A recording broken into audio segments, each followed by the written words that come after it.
Well, we did receive, I think, a very intelligent and articulate report from the Chief Scientist, Dr Alan Finkel, concerning the national electricity market. And for better or for worse, it is a market, and it will require a market solution to essentially grapple with the challenges it faces. He concluded that renewable energy is here to stay. Indeed, he drew on international evidence to suggest that investment in renewable energy around the world is increasing, driven by investor interest.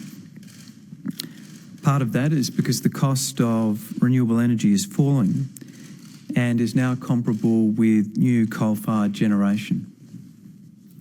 He also made the important observation that the rules of our current national electricity market are not keeping pace with this change. And he concludes that there is an urgent need for reform, because in the absence of reform, there will not be the necessary investment in new generation which will provide the solutions to the challenges that he finds. The good news is that he found that there is broad community support for change. He also found that there is broad support for a national policy which integrates emissions and energy policy. Dr Finkel then goes on to cite AEMO and AEMC findings with approval that the most cost-effective option for integrating emissions policy and energy policy is through an emissions intensity scheme.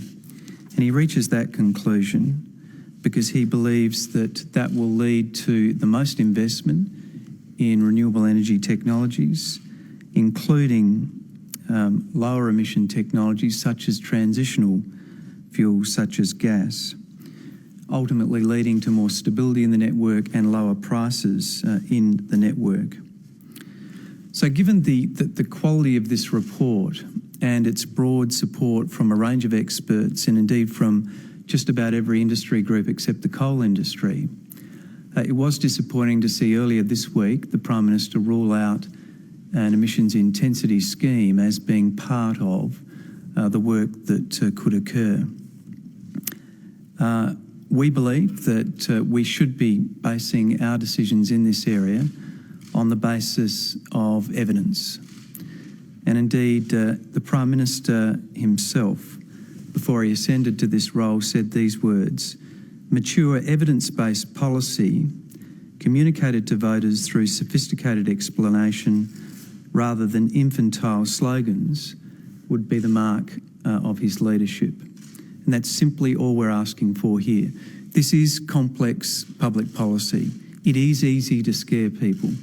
But fundamentally, I believe in the intelligence of the Australian community to actually grapple with these complex public policy issues and come up with good solutions.